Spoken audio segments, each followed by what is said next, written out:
अस्सलाम वालेकुम दोस्तों। अगर हम हिस्ट्री को देखें तो ऐसे बहुत कम ही लोग मिलेंगे जिन्होंने सिर्फ इल्म की खातिर अपनी पूरी ज़िंदगी लगा दी और लोगों की भलाई के लिए अजीम काम किए। और इन्हीं लोगों की वजह से आज हम मॉडर्न वर्ल्ड को देख पाए। इन्हीं में से निकोला टेस्ला भी थे, जिसे 20वीं सेंचुरी का अहम इंसान माना जाता है। कहा जाता है कि अगर निकोला टेस्ला न होता तो इसके बिना आज शायद ये दुनिया अंधेरे में होती। आज न स्मार्टफोन होता, न इंटरनेट, और न ही इंसान 1000 मील दूर बैठकर एक दूसरे से बात कर पाते। ये इतना ज़्यादा जीनियस था कि थॉमस एडिसन भी इससे जलता था, जबकि इसके बारे में ये मशहूर है कि ये अपने वक्त में 150 साल आगे तक सोचता था। निकोला टेस्ला की पैदाइश 10 जुलाई 1856 में क्रोएशिया के एक गांव में हुई। कहा जाता है कि उसकी पैदाइश के वक्त एक तेज तूफान आया हुआ था और साथ ही बिजली भी चमक रही थी। इस पे नर्स का कहना था कि यह बच्चा चाइल्ड ऑफ डार्कनेस होगा। ये सुनकर निकोला की माँ ने कहा, नहीं, ये बच्चा चाइल्ड ऑफ लाइट होगा। और हकीकत में ये दोनों बात सच साबित हुई। निकोला जिंदगी भर लाइट से खेलता रहा और तूफानों से लड़ता भी रहा। निकोला टेस्ला को घर में सब निकी कहकर बुलाते थे। उसके वालिद पादरी थे, जबकि उसकी माँ घर में छोटे मोटे एक्सपीरियंस किया करती थी, और इसी वजह से नन्हा निकी अपनी माँ से काफ़ी मुतासिर था। 1861 में निकोला ने प्राइमरी स्कूल अटेंड किया।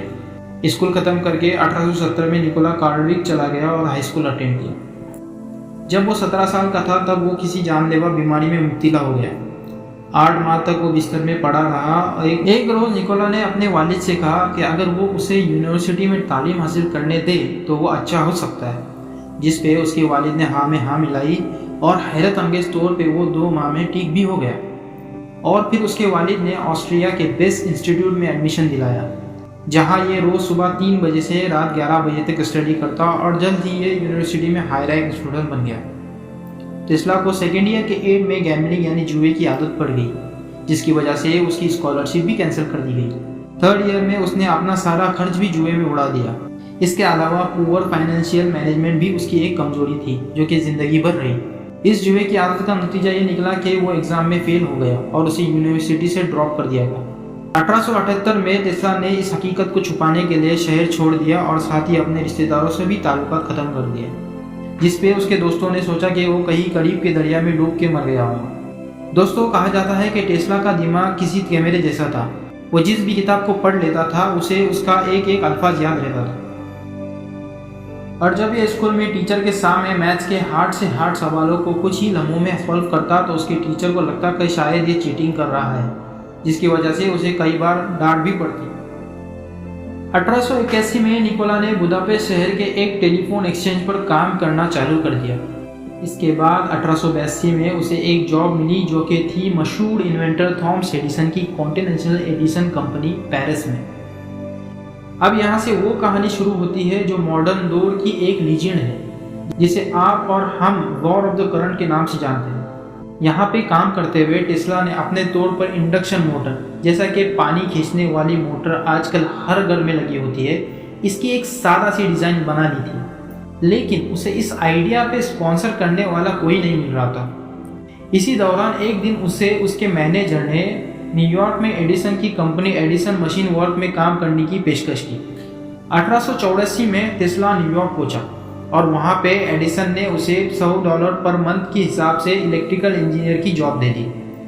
टेस्ला की जॉब ये थी कि उसे वर्कशॉप के तमाम जनरेटर्स को रिडिज़ाइन करना था। ऐसा कहा जाता है कि टेस्ला से उसने वादा किया था कि तनख्वाह के अलावा इस काम के लिए वो उसे $50,000 बोनस भी देगा। टेस्ला को अपने तजुर्बात और इजादात के लिए पैसे तो चाहिए थे, सो वो खुशी खुशी दिन रात एक करके काम करने लगा। वो दिन में सिर्फ 2 घंटे सोता और बाकी का वक्त काम करता रहता। इस तरह उसने सिर्फ 6 माह में सभी जनरेटर को रिडिज़ाइन कर दिया। लेकिन जब टेस्ला ने एडिसन से बोनस मांगा तो जवाब में एडिसन ने कहा, अरे वो तो मैंने मजाक किया था, तुम अमेरिकन मजाक को नहीं समझते क्या? और फिर जनवरी 1885 में टेस्ला ने एडिसन मशीन वर्क को छोड़ दिया और डायरी में भी लिख दिया, good by two Edison machine works. इसके बाद टेस्ला ने अपनी कंपनी की बुनियाद रखी, जिसका नाम तो टेस्ला के नाम पे था, मगर इसे फाइनेंस 2 बड़े बिजनेसमैन कर रहे थे। लेकिन कंपटीशन ज़्यादा होने की वजह से दोनों बिजनेसमैन ने फाइनेंस करना बंद कर दिया। साथ ही टेस्ला ने बनाए हुए पेटेंट भी खो दिए, जो कि उसने स्टॉक के बदले कंपनी को दिए थे। इसके बाद उसे अपना पेट पालने के लिए खड्डे की खुदाई का काम भी करना पड़ा। जिसका उसे दिन का $2 मिलता। 1886 टेस्ला के लिए एक बहुत ही मुश्किल तरीन वक्त था। इसमें उसे अपनी पढ़ाई और तमाम इजादात मजाक लगने लग गई थी। 1886 में टेस्ला की मुलाकात एक इंजीनियर अल्फ्रेड ब्राउन से हुई और फिर 1887 में दोनों ने मिलकर एक कंपनी टेस्ला इलेक्ट्रिक कायम कर ली, जिसमें टेस्ला को $250 की तनख्वाह भी मिलती। टेस्ला ने एसी करंट के पैटर्न भी तैयार कर लिए और साथ ही डेमो भी देना शुरू कर दिया। और फिर कुछ डेमो के बाद उसे एक बड़ा इन्वेस्टर भी मिला जिसका नाम जॉर्ज था। जॉर्ज भी एसी करंट पे काम कर रहा था, लेकिन उसे ज़्यादा कामयाबी नहीं मिल रही थी। जॉर्ज को टेस्ला के कामयाब पैटर्न देखकर ये महसूस हुआ कि वो अमेरिका में अपने कॉम्पिटिटर्स को टेस्ला की मदद से शिकस्त दे सकता है। तो उसने $1 बिलियन से ज़्यादा में टेस्ला से एसी करंट के हुकूक का सौदा कर लिया और साथ ही ये भी तय कर लिया कि एसी करंट जनरेटर से पैदा होने वाले हर 1 हॉर्स पावर पे टेस्ला को $2.5 रॉयल्टी भी मिलेगी। अब यहाँ से एसी करंट मशहूर होना शुरू हुआ और डीसी करंट को शिकस्त मिलने लगी, क्योंकि डीसी करंट कम वोल्टेज का करंट था और साथ ही इसे लंबे फासले तक नहीं ले जाया जा सकता था। अगर किसी शहर में बिजली देना हो तो हर महल पे पावर स्टेशन बनाना ज़रूरी था, जिस पे काफ़ी खर्च आता, जबकि टेस्ला का एसी करंट हाई वोल्टेज और साथ ही इसको कई 100 मील दूर तक तारों और खंभों की मदद से पहुंचाया जा सकता था, जिसकी वजह से एसी करंट बहुत सस्ता था। टेस्ला के इस एसी करंट के खिलाफ एडिसन ने बहुत से कैंपेन चलाए ताकि लोग उसके डीसी करंट को अच्छा और टेस्ला के एसी करंट को बुरा कह सके। हत्ता कि एडिसन ने एक सजाए मौत के हकदार मुजरिम को एसी करंट से मौत भी दे दी ताकि लोग इससे डरने लगे। 1893 में वर्ल्ड कोलंबियन एग्जीबिशन था, जिसके लाइटिंग का कॉन्ट्रैक्ट टेस्ला की कंपनी को मिला। अब टेस्ला के पास एक मौका था ये साबित करने का कि थोड़ी सी एहतियात की जाए तो यही करंट दुनिया का फ्यूचर भी हो सकता है और महफूज भी है। और आज भी हम देखते हैं कि ज़रा सी बेएहतियाती से ये करंट लोगों को जला देता है और जान भी ले लेता है। 1895 में टेस्ला के साथ एक हादसा पेश आया। वह यूं कि उसकी लेबोरेटरी जो न्यूयॉर्क में थी उसे आग लग गई, जिसकी वजह से उसके सारे रिसर्चर्स जल के राख हो गए। टेस्ला उस वक्त रेडियो की ईजाद और वायरलेस टेक्नोलॉजी पे काम कर रहा था। इसका बहुत ज़्यादा फायदा हुआ मार्कोनी को। इस दौरान उसके राइवल मार्कोनी ने उसकी थ्योरी का इस्तेमाल किया और 12 मील तक रेडियो सिग्नल भेजने का एक्सपेरिमेंट करने में कामयाब रहा। उन दिनों टेस्ला ने मार्कोनी से मुकाबले के बजाय ये सोचना शुरू कर दिया कि अगर आवाज़ की लहरों को बगैर तार के एक जगह से दूसरी जगह पहुंचाया जा सकता है तो बिजली के करंट को क्यों नहीं पहुंचाया जा सकता। टेस्ला ने अपनी लेबोरेटरी में वायरलेस बिजली पे काम शुरू किया और वायरलेस बल्ब रोशन करने में कामयाब एक्सपेरिमेंट किया। 1899 में टेस्ला ने कोलोराडो में एक्सपेरिमेंटल स्टेशन बनाया और अपनी सारी दौलत लंबे फासले तक बगैर किसी तार के बिजली पहुंचाने पे लगा दी। 1901 में टेस्ला ने जेपी मॉर्गन से दरख्वास्त की कि वो उसे उसके नए प्रोजेक्ट वार्डन क्लिफ टावर के नाम पर एक टावर बनाने के लिए $1.5 लाख की फंडिंग करे। टेस्ला ने मॉर्गन को बताया कि टावर को वायरलेस ट्रांसमिशन के लिए इस्तेमाल किया जाएगा ताकि डेटा को एक जगह से दूसरी जगह भेजा जा सके।